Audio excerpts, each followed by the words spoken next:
All right, so let us start. So we're going to continue the discussion from the previous lecture. In the previous lecture, I formulated the problem of a double pendulum, a coplanar double pendulum. So if you have a normal pendulum, let's suppose, which is attached to some kind of a pivot or a ceiling, and it is attached to a massless rod which is attached to a mass m1, that constitutes one simple pendulum. However, if you attach another massless rod of L2 length to the first mass M1, and on the other end you have another mass M2, now suddenly the motion is the motion of a double pendulum. It is not. What do you say? The same behavior as a simple pendulum, but rather its motion is extremely chaotic in nature. So let me just look at an image or this thing once before you start doing the problem.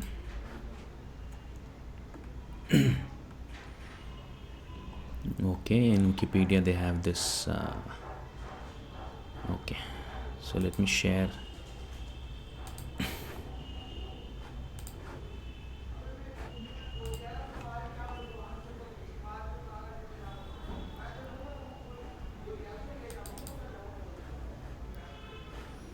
Okay, so here you can see that this is the motion of. Let me see if I can open it.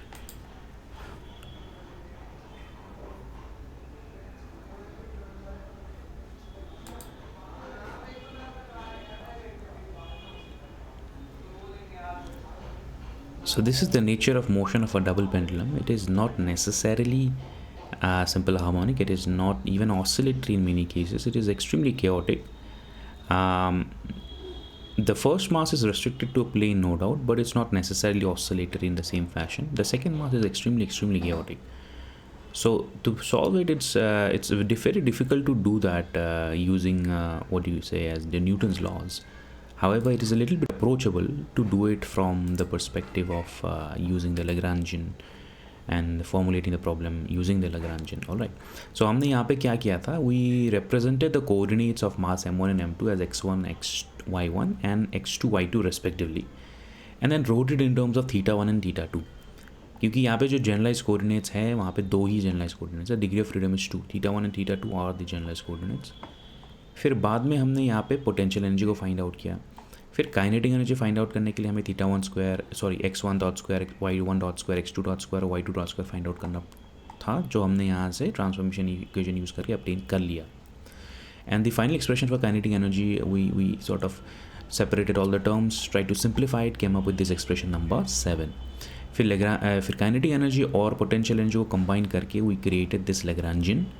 1 2 3 4 5 terms are there, and so many times the question itself is over by the time you obtain Lagrangian. When you obtain the Lagrangian, that's it, that's the end of it.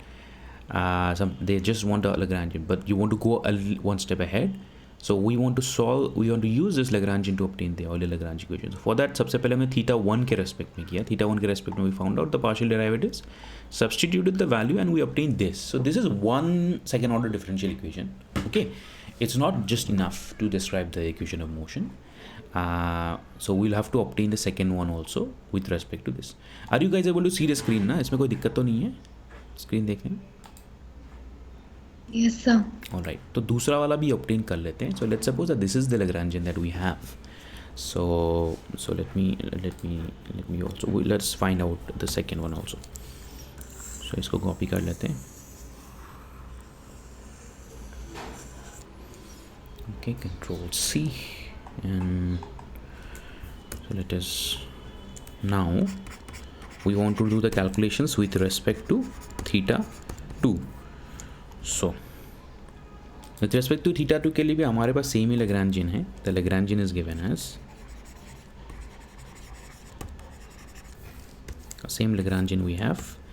So but to write down the Lagrange equations, we will need to find out the partial derivatives. So the partial derivatives are, so dl upon d theta 2. or del L upon del theta 2, sorry, let me just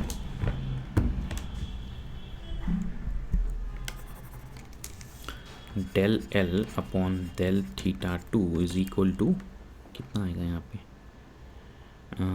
minus cos minus minus plus है ना m2 l1 l2 theta 1 dot theta 2 dot sine theta 1 minus theta 2, तो cos का derivative minus sine and minus minus plus हो गया, ये एक है।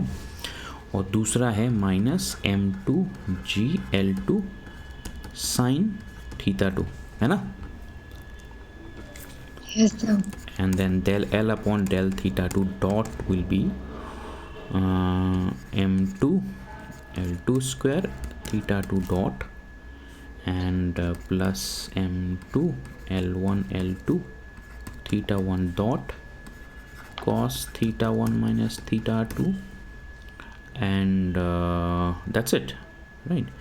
So d by dt of del L upon del theta 2 dot will come out to be m2 l2 square theta 2 double dot, और यहाँ पे आएगा एक टर्म आएगा m2 l1 l2 theta 1 double dot cos theta 1 minus theta 2 plus plus या minus आ जाएगा यहाँ पे m2 l1 l2 theta 1 dot sign theta 1 minus theta 2 और थीटा 1 डॉट स्क्वायर, फिर एक और आएगा m2 l1 l2 theta 1 dot, और यहाँ पे आएगा sine theta 1 minus theta 2 minus minus plus theta 2 dot, ठीक है। These are the terms. So the Lagrange equation becomes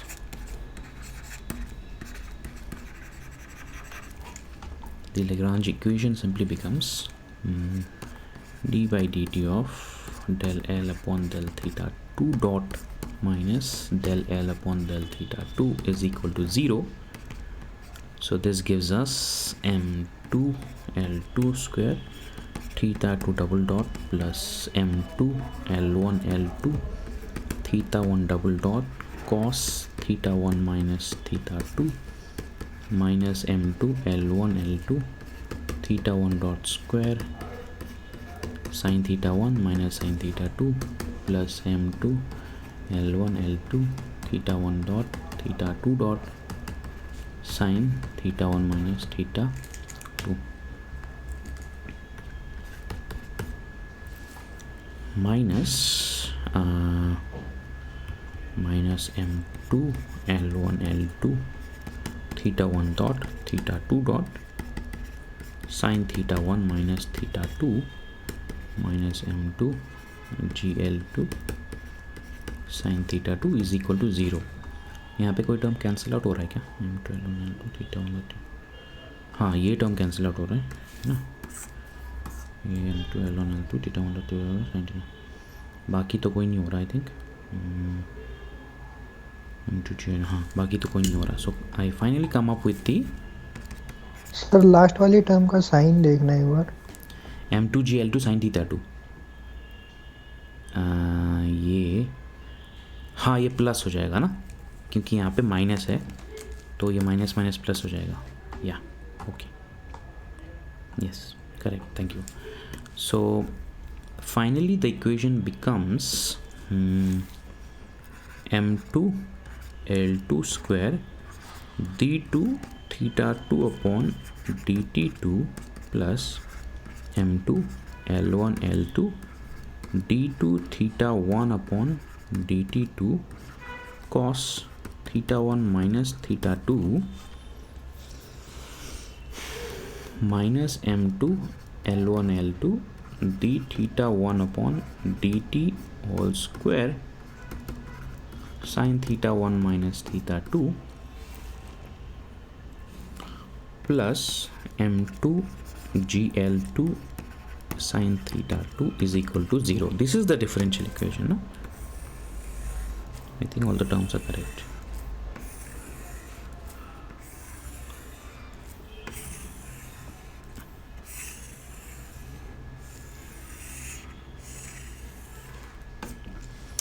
Let me check once. M2 L2 square d2 theta 2 plus M2 L1 L2 d2 theta 1 quantity cos theta 1 minus theta 2 is equal to M2 G L2 sin theta 2 M2 L1 L2. हाँ ये ठीक है ना, इसमें कोई आपका ये सही आ रहा है?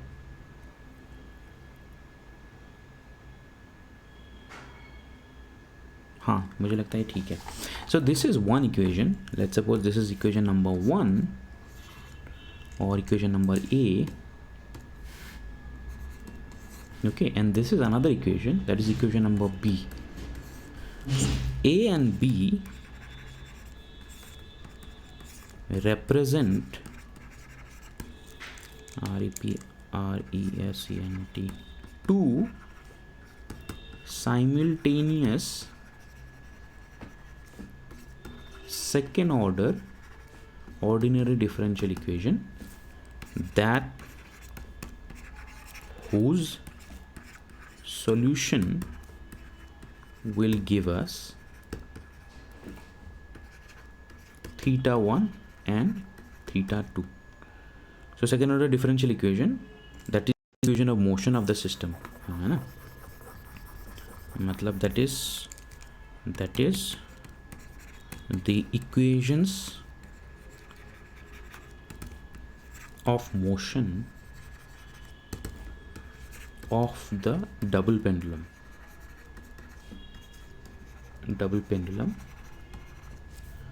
whose solutions theta 1 at any given point in time and theta 2 at any given point in time will give us the instantaneous state of the system. ठीक है. सो ये दो इक्वेशंस हमारे पास है. एक तो इक्वेशन नंबर A जो ये रहा, this is a second order differential equation that contains theta 1 and theta 2 as the unknown. This is one equation of motion. और दूसरा है ये, this is also a second order differential equation that contains theta 1 and theta 2 which is also one of the two equations of motion. और दोनों को simultaneously solve करने के बाद जो थीटा 1 एंड थीटा 2 हमें मिलेगा, that will give us the solution of the double pendulum. Are you understanding? Yes sir. तो कोई मुझे बता सकता है कि इन दो इक्वेशंस को कैसे सॉल्व करेंगे?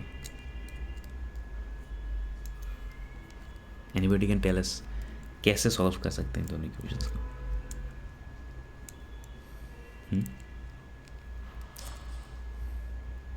साइलैब से. साइलैब में कैसे कर सकते हो, आप बता सकते हो कैसे कर सकते हो?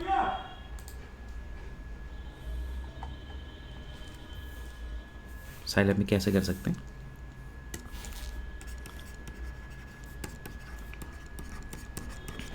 सेकेंड ऑर्डर ओडी के लिए जो कमांड होते हैं उनको यूज करके. लेकिन साइलैब में तो सेकेंड ऑर्डर ओडी के लिए कोई कमांड होता ही नहीं है. नहीं सर, मीन्स जो सेकेंड ऑर्डर के लिए हम लोग बनाते हैं, खुद से जनरेट करते हैं. हाँ, तो आपके पास सेकेंड ऑर्डर ओडी को कैसे सॉल्व करते हो आप साइलैब में? D theta by D T को कोई और वेरिएबल ले लेते हैं. हाँ ये करते हो, यस. तो आपके पास दो सेकेंड ऑर्डर ओडी है, ठीक है. अब एक सेकेंड ऑर्डर ओडी को आप दो फर्स्ट ऑर्डर डिफरेंशियल इक्वेशन में कन्वर्ट करते हो. जैसे D theta by D T को आपने कुछ मान लिया, यहाँ पे आप 4 simultaneous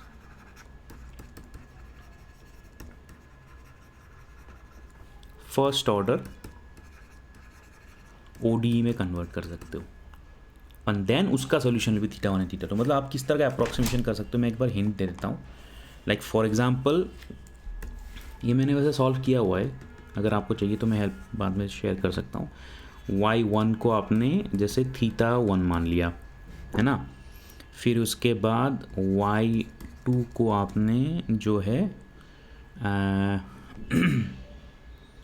D Y one dot upon D T मान लिया, मतलब थीटा वन डॉट मान लिया आपने, ठीक है। और वाई थ्री को जो है आपने थीटा टू मान लिया, और वाई फोर को जो है आपने D Y three upon D T मतलब थीटा टू डॉट मान लिया, ठीक है। ये सारे एजम्पशंस के बाद आप अगर इनको ये दो इक्वेशंस में सब्सटीट्यूट करेंगे तो उसके बाद जो है आपके पास चार क्या कहते हैं फर्स्ट ऑर्डर डिफरेंशियल्स आ जाएंगे, और उसको आप साइलैब में फंक्शन के अंदर अब डिफाइन करेंगे ना, फंक्शन एंड फंक्शन के अंदर आप डिफाइन करेंगे, ठीक है। y1 y2 y3 y4 के रिस्पेक्टिव जो फंक्शंस को आप चार अलग अलग में लिखेंगे, उसको सॉल्व करने के बाद जो है one of the solutions will be theta one, the other will be theta two. So you are interested in theta one and theta two, फिर आप इसका सोल्यूशन निकाल सकते हैं। Are you understanding? थोड़ा सा डिफिकल्ट है but it's actually interesting. Yes, sir.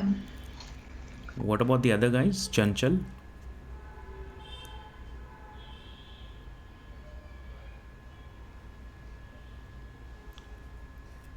Jatin, Tarun? कर सकते हैं सर। अच्छा, ओके। तो इसको मैं क्या एज अ होमवर्क दे दूँ, आप लोग ट्राई कीजिएगा इसको, try it as a homework. थोड़ा सा इंटरेस्टिंग है problem, if you do it you can enjoy it, you know, it's ज़्यादा टाइम नहीं लगेगा but it will be a very interesting problem how to solve. वैसे इसकी सॉल्यूशंस जो है मैं आपको शायद दिखा भी सकता हूँ। Let me just show you the results once, कि अगर आप करेंगे तो कैसे किस तरह का सॉल्यूशंस आएगा।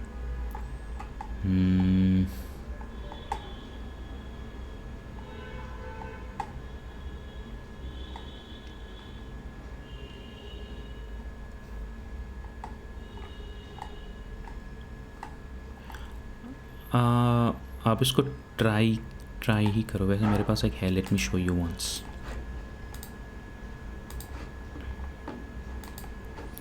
जैसे यहाँ पे गूगल में सर्च करने के बाद आई फाउंड अ PDF, यहाँ पे they have solved it.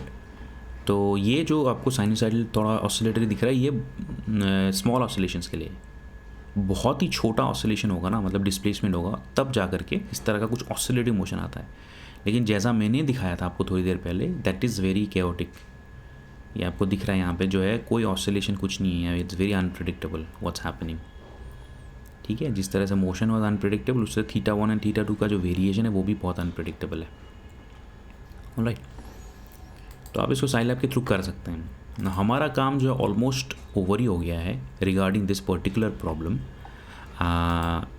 What we can do further is that we can do a small angle approximation, that's all, ठीक है ना। जैसे पेंडुलम में करते हैं small angle approximation, small displacement approximation, उसी तरह का अप्रॉक्सीमेशन हम यहाँ पे भी फर्दर एनालिसिस कर सकते हैं। What is further analysis is possible in the double pendulum.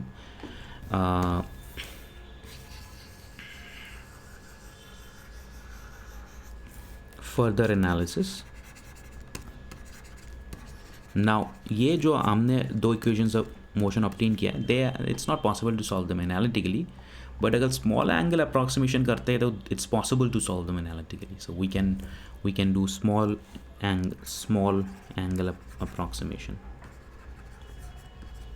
Small angle approximation का मतलब ये है कि मैं जब पेंडुलम को इनिशियली सेटअप करता हूँ तो मैं बहुत छोटा सा डिस्प्लेसमेंट देता हूँ, ठीक है ना। ये मेरे पास एक पेंडुलम है, तो मैंने थोड़ा सा उसको डिस्प्लेस किया है, बहुत ज़्यादा डिस्प्लेस नहीं किया। ऐसे सिचुएशन में क्या है, पेंडुलम में जो है बहुत ही कुछ प्रिडिक्टेबल सा एक मोशन आ जाता है, इस तरह का ही मोशन रहेगा हमेशा, ठीक है, इस तरह का ही मोशन रहेगा। एक थोड़ा सा ऑसिलेशन सा क्रिएट हो जाएगा फॉर स्मॉल एंगल ऑसिलेशंस। तो वो करके देखते हैं कि इक्वेशंस कैसे ट्रांसफॉर्म होंगी अंडर स्मॉल एंगल ऑसिलेशंस। लेकिन the thing is that I can not do the transform oscillation में I need to transform the Lagrangian. तो मेरे पास जो लग्रांजियन था उसी को मुझे ट्रांसफॉर्म करने की ज़रूरत है। सो उसी को मैं ट्रांसफॉर्म करके देखता हूँ अंडर स्मॉल एंगल अप्रॉक्सीमेशंस क्या होता है।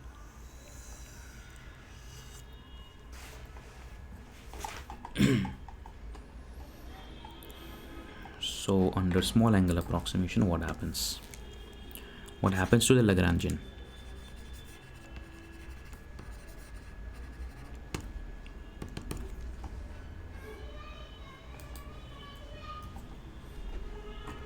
Okay, this is the Lagrangian that we have.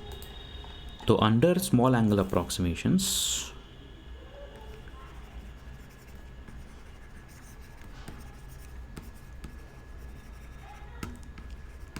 what kind of approximations can we make here?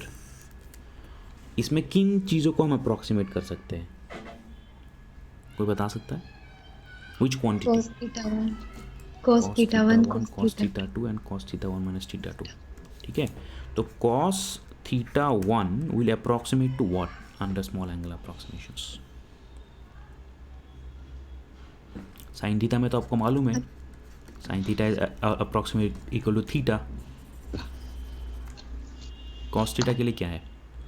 1 और सेकेंड टर्म को भी इंक्लूड कर सकते हैं. सेकेंड टर्म क्या है? थीटा 1 स्क्वायर अपॉन 2 है ना. यूजुअली इन मेनी केसेस को इग्नोर भी करते हैं, बहुत छोटा अगर है तो. We can ignore it also. Theta 1 square theta 2 square.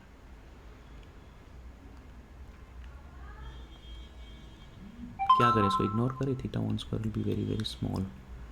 अगर आपका से 5 डिग्री है तो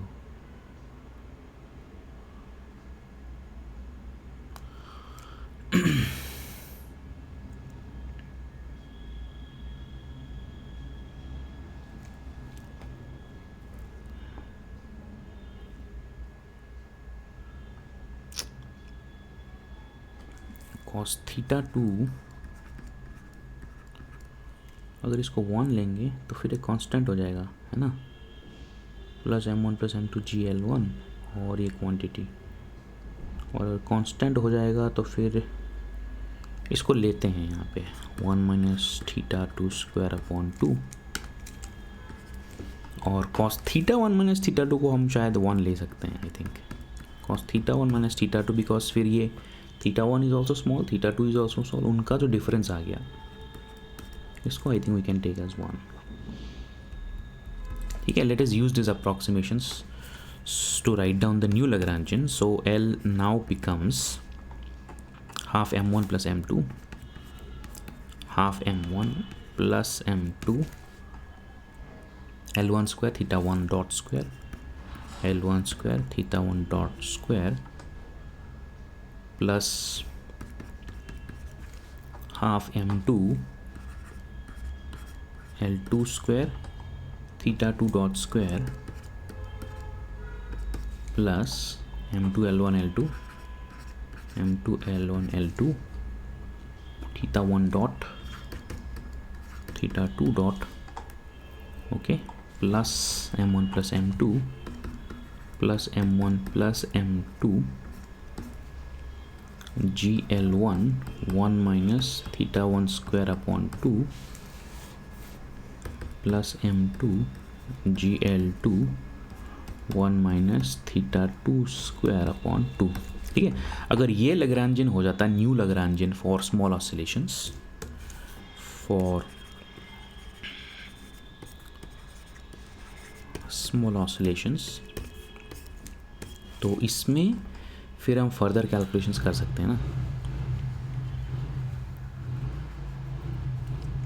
सो for theta 1 we can find out and for theta 2 we can find out. So theta 1 के रेस्पेक्ट में let us find out del L upon del theta 1 is equal to क्या बचेगा, सिर्फ एक ही क्वांटिटी बचेगा and that is m1 plus m2 GL1 theta 1 2 cancel minus, है ना, एक ही क्वांटिटी बचेगा यहाँ पे. और del L upon del theta 1 dot is equal to m1 plus m2 L1 square theta 1 dot 2 cancel,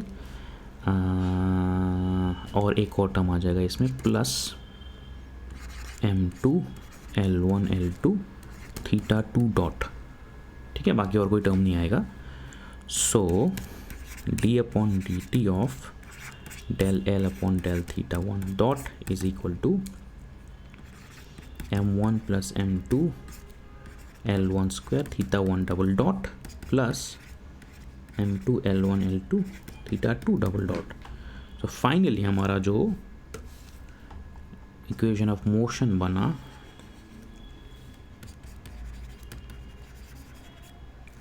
finally I can write as d upon dt of del L upon del theta 1 dot minus del L upon del theta 1 is equal to 0 और m1 plus m2 L1 square theta 1 double dot plus m2 L1 L2 theta 2 double dot minus minus plus यहाँ आ जाएगा m1 plus m2 g m1 plus m2 g L1 theta 1 L1 theta 1 is equal to 0. ठीक है, this is for small angle oscillations. इसमें अगर मैं further कुछ करता हूँ स्पेशल केस में मैं लेता हूँ let's suppose L1 is equal to L2. ठीक है, अगर दोनों का लेंथ सेम है and M1 is equal to M2 is equal to M. ठीक है, तो फर्दर क्या होगा then it will become 2m L square d2 theta 1 upon dt2 plus m L square d2 theta 2 upon dt2 plus 2m gl theta 1 is equal to 0. तो m तो हो गया cancel, L square यहाँ से चला जाएगा और यहाँ पे आ जाएगा g upon L, g upon L है ना. m भी तो कैंसिल हो गया ना, m2m, हाँ m भी यहाँ से कैंसिल हो गया. सो 2 को भी यहाँ से अगर हटा देते हैं तो यहाँ पे आ जाएगा हाफ. तो is this equation correct?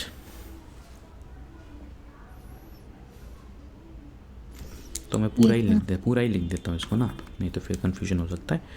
2m L square और यहाँ पे m L स्क्वायर और यहाँ पे 2m GL.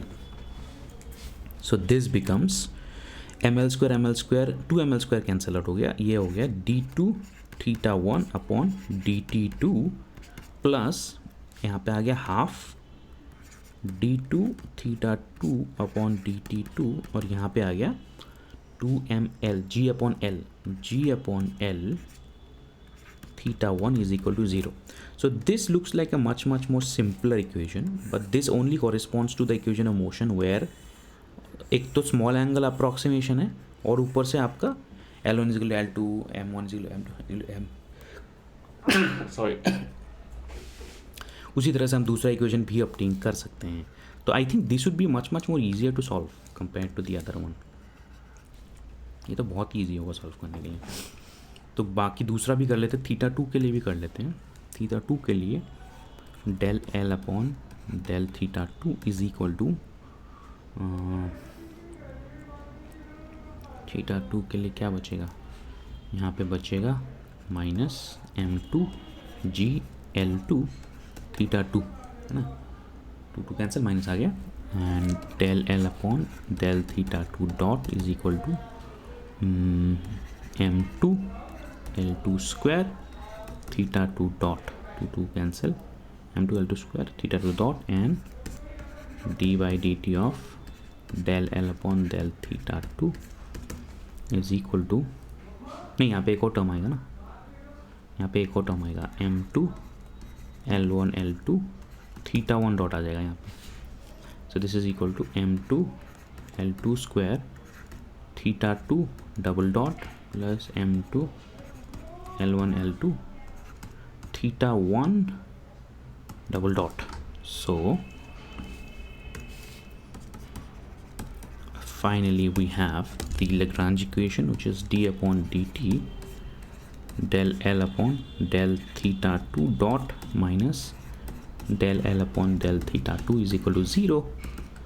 सो यहाँ पे m2 L2 square theta 2 double dot plus m2 L1 L2 theta 1 double dot minus minus plus m2 GL2 theta 2 is equal to 0, है ना. If I again take a special case here, that L1 is equal to L2 and M1 is equal to M2 is equal to M, then this simply becomes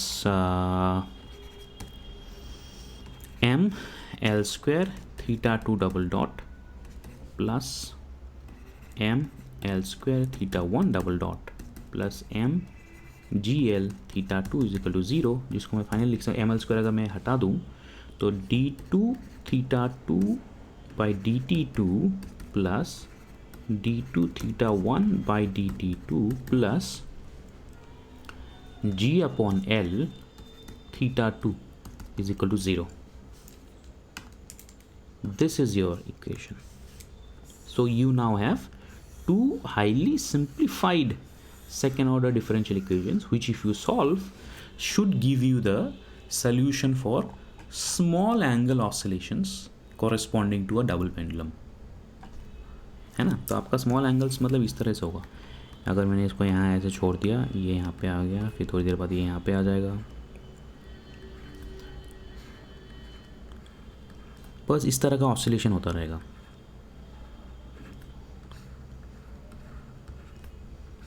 ज़्यादा chaos नहीं होगा, मतलब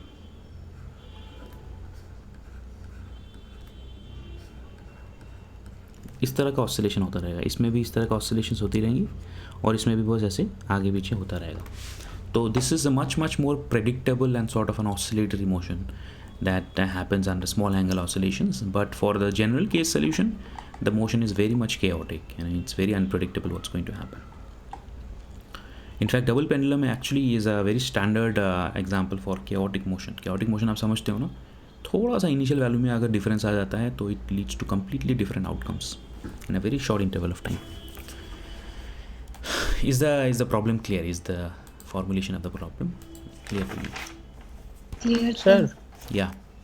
sir इसको जब Scilab के through अपन solve करेंगे तो इसमें इनिशियल अप्रोक्सीमेशन क्या लेंगे? इनिशियल अप्रॉक्सीमेशन आप कोई भी ले लो, छोटा सा ले लो. जैसे कि लेट्स सपोज आपने थीटा 1 को आपने 0 मान लिया, ठीक है, मैं ज़्यादा फ़र्क नहीं पड़ेगा, मैं एक एग्जांपल दे रहा हूँ. और थीटा 2 को आपने कुछ थीटा नॉट रख लिया, लाइक 5 डिग्रीज और समथिंग लाइक दैट. और थीटा 1 डॉट को आपने 0 मान लिया, थीटा 2 डॉट को आपने 0 मान लिया. बहुत ही सिंपल लो कि मैंने जस्ट दूसरे पेंडुलम को थोड़ा शिफ्ट किया है, दैट्स ऑल. ना किसी को वेलोसिटी दिया है, पहले पेंडुलम को भी मैंने शिफ्ट नहीं किया, ठीक है. उसके बाद तुम देखना कि किस तरह का मोशन होता है. स्मॉल एंगल ऑसिलेशंस में तो आपका सिर्फ एक तरीके से ऐसा ऑसिलेशनिंग पैटर्न आएगा, ठीक है, ऑसिलेटरी बिहेवियर आएगा कुछ तरह का. लेकिन जो जनरल सोल्यूशन है वो it will be very very chaotic. यार जनरल सोल्यूशन ऐसा नहीं आएगा. General solution will be very very chaotic. अगर आप थोड़ा सा एंगल देते भी हो ना, जनरल सोल्यूशन मतलब ऑफ कोर्स थोड़ा लार्ज एंगल देना पड़ेगा, स्मॉल एंगल्स नहीं होगा. लार्ज एंगल आप देते 45 डिग्री है, आप अगर मान लो आपने 45 डिग्री टिल्ट कर दिया एक पेंडुलम को, फिर उसके बाद देखना कि इसका जो सोल्यूशन है it comes out to be very very chaotic. फिर नॉर्मल प्रेडिक्ट अब जैसे वो नहीं होगा, जैसे अब नॉर्मल पेंडुलम का बिहेवियर नहीं दिखता है. तो आप इसको ट्राई कर सकते हो. बहुत इंटरेस्टिंग प्रॉब्लम है, मतलब आपको पता है, आपके पास मुझे लगता है वो होंगे भी जो सेकेंड ऑर्डर डिफरेंशियल इक्वेशन को सॉल्व करने वाले प्रोग्राम्स आपके लैपटॉप में स्टोर होकर रखेंगे. आपको क्या करना है सर? वो तो है, प्रोग्राम तो है उसमें, पर सर मेरे को एक चीज़ नहीं समझ में आ रही कि अपन एक्स एक्सिस के थ्रू जो अपन टाइम नोड लेते हैं तो उसकी रेंज क्या लेंगे? टी आप ले लो, 10 सेकेंड्स ले लो, 30 सेकेंड्स ले लो. एक बार ओके, सॉल्व हो वो जाएगा स्टेप तो साइज भी सोल्व कर लेंगे, वो तो ठीक है सर. हाँ, तो और जी- सर हाँ. इसमें टी नोड भी इनिशियली 0 ले लेते हैं फिर? हाँ, मतलब at time T is equal to 0 आप मान लो सिर्फ एक ही पेंडुलम को आपने थोड़ा सा डिस्प्लेसमेंट दे दिया, बस बाकी सारे आपके 0 है, ठीक है ना. जब आप यहाँ पे मेन चैलेंज क्या है कि ये जो सेकेंड ऑर्डर डिफरेंशियल इक्वेशन 2 है ना, तो आपको y1 y2 y3 y4 तक डिफाइन करना पड़ेगा. और इनको डिफाइन करने के बाद ये जो इक्वेशन है ये किस तरह से ट्रांसफॉर्म होता है वो देखना पड़ेगा. फिर आपको क्या है, चार फंक्शन आएंगे ना, सबको लिख लिया यहाँ पे.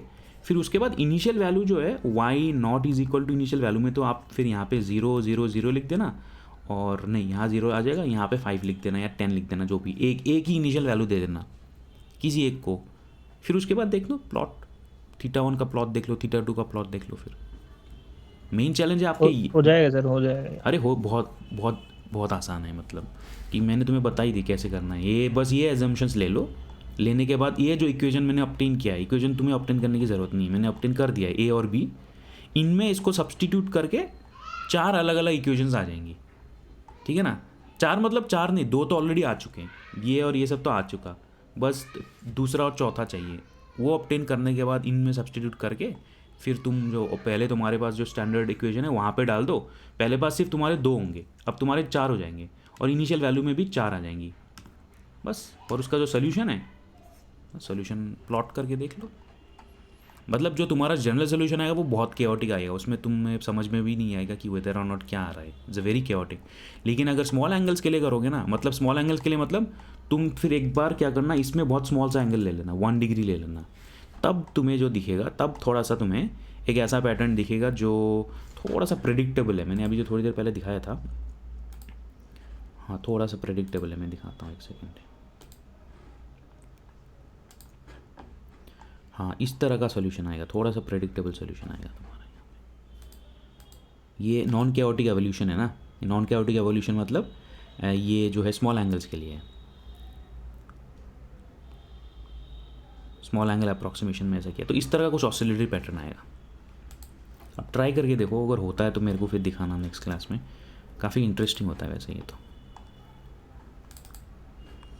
ठीक है, तो डबल पेंडुलम से रिलेटेड प्रॉब्लम्स बेटा आते हैं, लास्ट एग्जाम में भी आया था। इतना ज़्यादा डिटेल में तो नहीं पूछेंगे, बट एटलीस्ट ये पूछ देंगे कि लैग्रैन्जियन ऑब्टेन कर लो, है ना, या फिर स्मॉल एंगल्स अप्रॉक्सीमेशन पूछ लेंगे। तो कोई डाउट है इस पूरे प्रॉब्लम में, एनी डाउट या any kind of a question?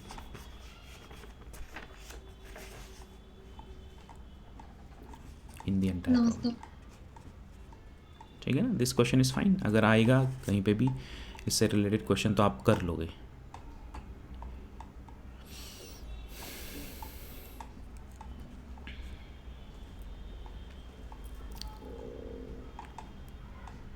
ठीक है, तो एक और प्रॉब्लम करते हैं, हमारे पास ज़्यादा टाइम है नहीं यार, वी हैव 15-20 मिनट्स लेफ्ट, तो वही प्रॉब्लम कर लेते हैं जो क्या कहते हैं स्प्रिंग पेंडुलम का।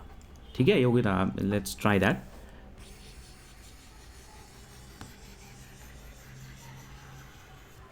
स्प्रिंग पेंडुलम का जो प्रॉब्लम है वो भी काफ़ी इंटरेस्टिंग है actually.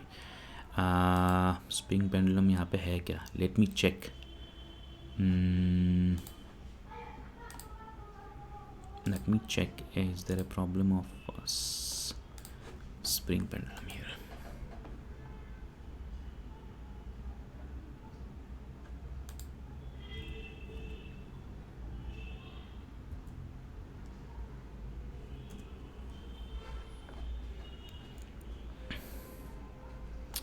Spring pendulum.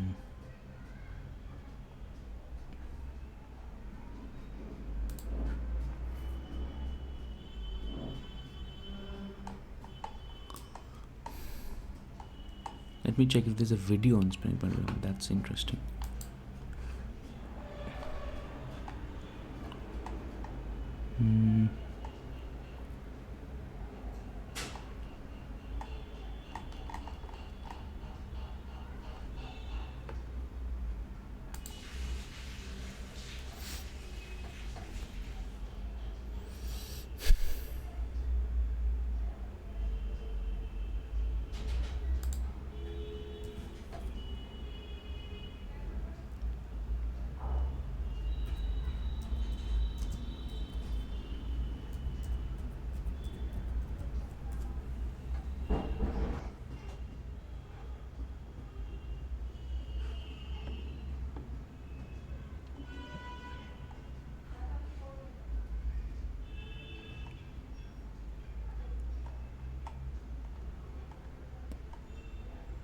I'm not able to find one.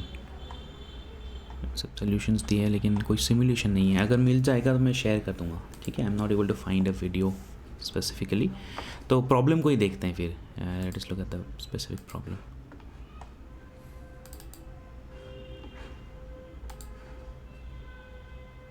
Okay,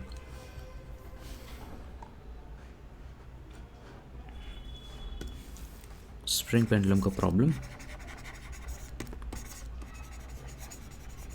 spring pendulum problem is slightly easier compare to the apple pendulum because इसमें बहुत ज़्यादा क्वांटिटीज़ नहीं आएंगी. Expressions are much more simpler. तो एक बार मैं इसको, आपने अगर किया है तो एक बार देख लो. I will just write down the equations of motion that is involved, then it becomes easier for you.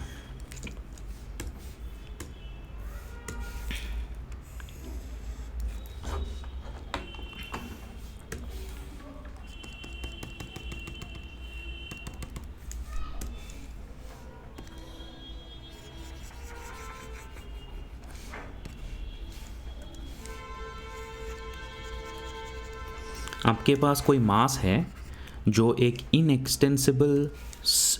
जो एक एक्सटेंसिबल स्प्रिंग के साथ, मासलेस एक्सटेंसिबल स्प्रिंग के साथ कनेक्टेड है, and the other end of the spring is attach to some pivot.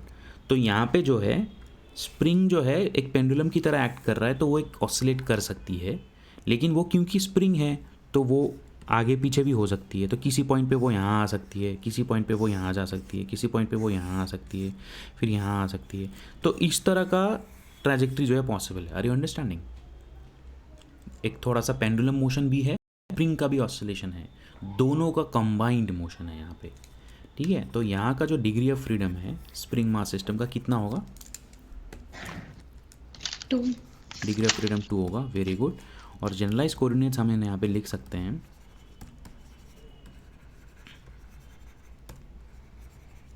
Q1 और Q2. तो कौन कौन से होंगे जनरलाइज कोऑर्डिनेट्स?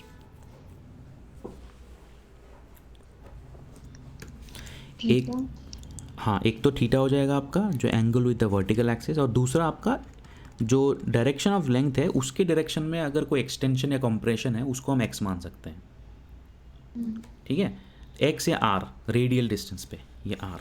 ठीक है, तो एक तो हो गया आपका, let's suppose x represents the extension or compression of spring in radial direction, और r भी मान सकते हो उसको आप. ठीक है, और दूसरा आपका हो गया theta which is basically angular displacement. ठीक है, तो L जो है, L is the equilibrium length of the spring, equilibrium length of spring. लेकिन जब ये स्प्रिंग कंप्रेस करेगा, एक्सटेंड करेगा, तो इंस्टेंटेनियस लेंथ कितना होगा इसका? इंस्टेंटेनियस लेंथ कितना होगा इसका? इसका होगा L प्लस एक्स. ठीक है, तो इसको मैं फॉर अ बेटर एनालिसिस इसको मैं यहाँ पे लिख देता हूँ L प्लस एक्स. मतलब अगर किसी रैंडम पॉइंट पे हम इस स्प्रिंग का जो है रेडियल डिस्प्लेसमेंट फाइंड आउट करें, तो वो रेडियल डिस्प्लेसमेंट L नहीं होगा बट L प्लस एक्स होगा, where x will represent the positive और द नेगेटिव एक्सटेंशन और compression involve. That is the instantaneous length, है ना, इंस्टेंटेनियस लेंथ. ठीक है, तो in that sense we can now write down the, let's suppose the kinetic energy. Kinetic energy क्या होगा? Half m x dot square. यहाँ पे काइनेटिक एनर्जी दो है. एक तो ट्रांसलेशनल काइनेटिक एनर्जी है because of motion in this direction, इसका मोशन की वजह से काइनेटिक एनर्जी, और दूसरा ये मोशन भी हो रहा है, रोटेशनल काइनेटिक एनर्जी भी है.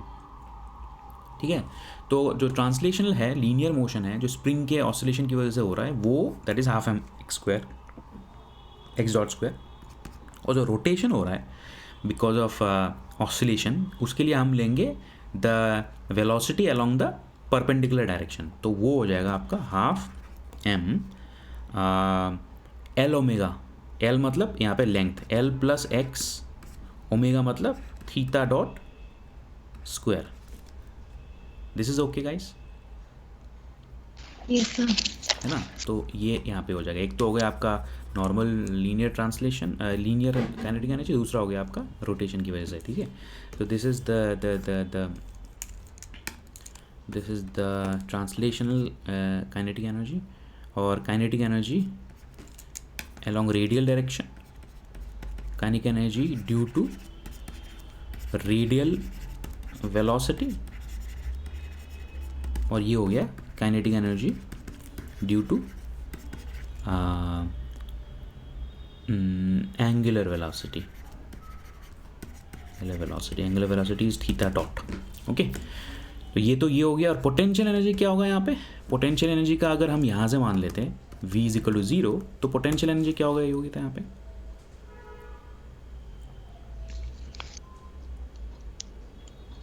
mgr plus l cos theta. Very good.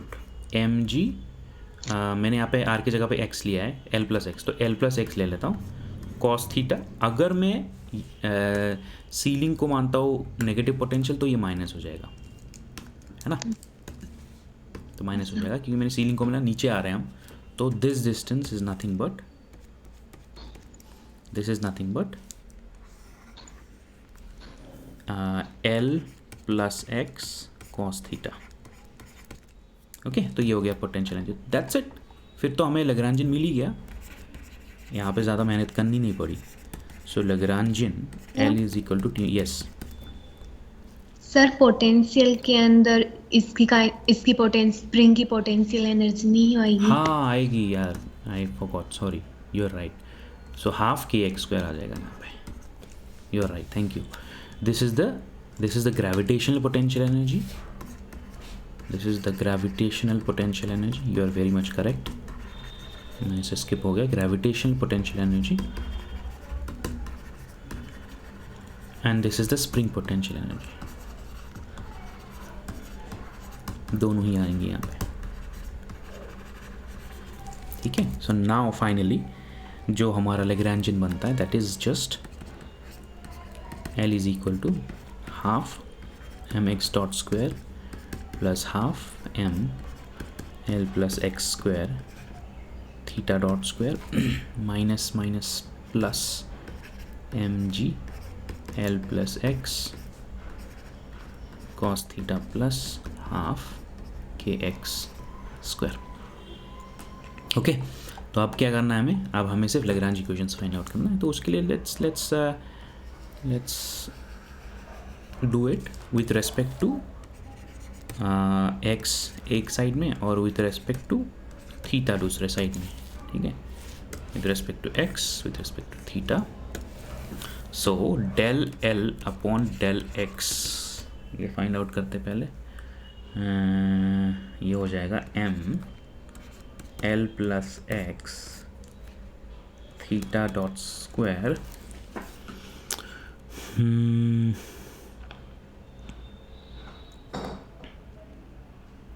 2 cancel, तो बस यही होगा ना. और दूसरा होगा plus m g l plus x cos theta, यही होगा ना. केवल cos थीटा ही आएगा, l प्लस एक्स थोड़ी. हाँ कॉस थीटा आएगा केवल, sorry, m g cos theta आएगा,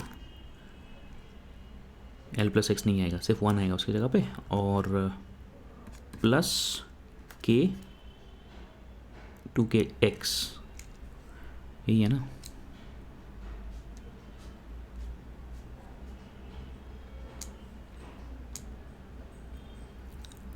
M l plus x theta dot square m g cos theta plus k x, plus k x हो गया, माइनस के एक्स होगा.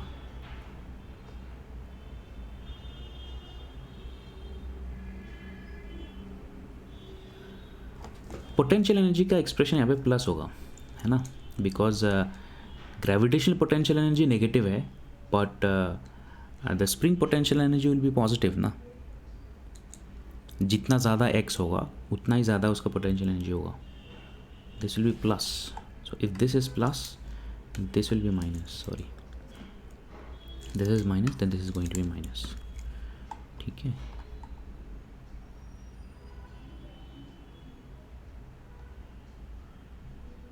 है ना, ठीक है. So del L upon del X dot is equal to mx dot. बस that's it, mx dot, and d by dt of del L upon del x dot is equal to mx double dot.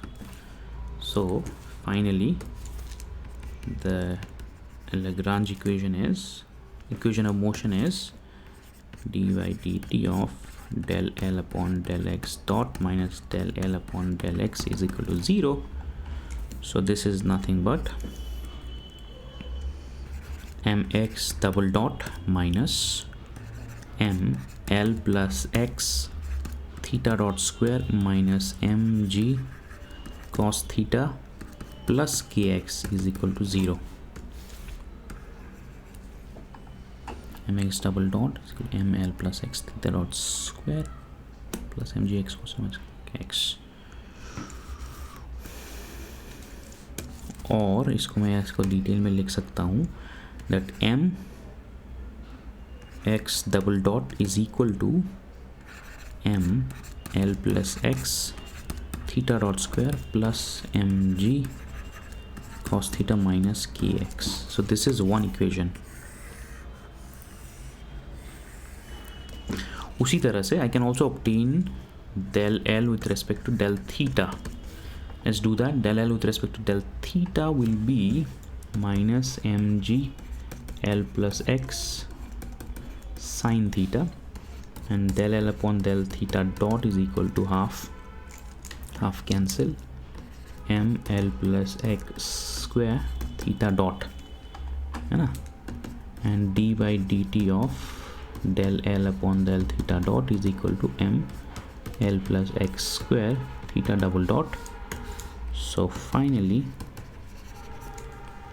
I have d by dt of del L upon del x dot, sorry, del theta dot minus del L upon del theta is equal to 0. So this simply becomes m L plus x theta double dot square theta double dot plus mg L plus x sin theta is equal to 0. यही है ना. ओ यहाँ पे sorry मैं एक term miss कर दिया. अच्छा यहाँ पे ये डायरेक्ट सिर्फ डबल डॉट ही नहीं आएगा, एक और टर्म आएगा यहाँ पे m L plus x square theta double dot plus m L plus x whole square था ना, यहाँ पे L plus x whole square था. So plus 2m L plus x theta dot x dot, है ना, ये भी आएगा यहाँ पे plus 2m L plus x theta dot x dot, ये भी आएगा ना. Okay, so this finally becomes, वैसे m तो यहाँ से हटा सकते हैं इस इक्वेशन से. So L plus x theta double dot plus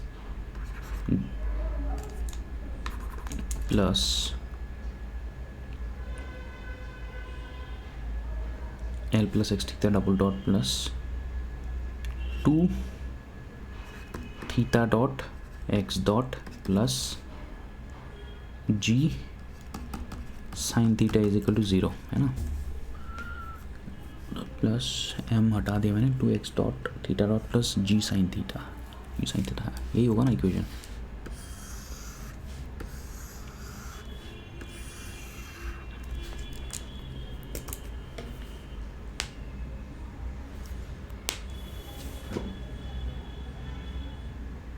Yes, this is the equation, right? Yeah.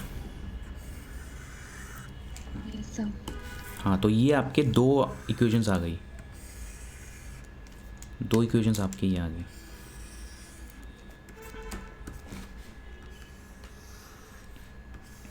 Same चीज़ है, आप यहाँ पे these are two simultaneous second order ordinary differential equation, जिसको आप साइलैब में सॉल्व कर सकते हैं. इसको भी लाइक आपने एक बार डबल पेंडुलम का प्रॉब्लम बना लिया, उसके बाद जो है आप इसको यहाँ पे साइलैब के लिए आप इसको कर सकते हैं. यहाँ पे करेंगे तो इसका जो बिहेवियर है थोड़ा सा इंटरेस्टिंग आएगा. Compare to double pendulum is very much chaotic, but this behavior is slightly interesting. Okay, so what you can do is in both the two cases you can also obtain Lissaj's figures. ठीक है ना, आपने x का variation देख लिया, theta का variation देख लिया, x with respect to theta भी फाइंड कर सकते हैं. So you can try to solve it, okay, using some kind of a numerical computation. Solve using Scilab, and let me give it to you as a homework. So if you are able to solve it ना, तो आप अपने results मेरे को share कर देना, मैं group में share कर दूँगा ताकि everybody can see it.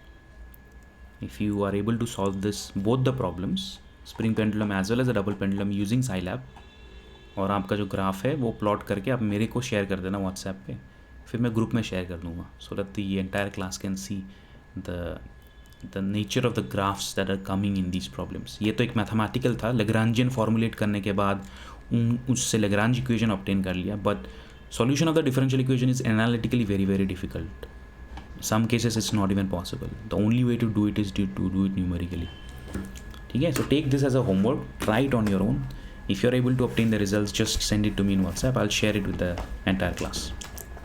Okay, any questions from today's class?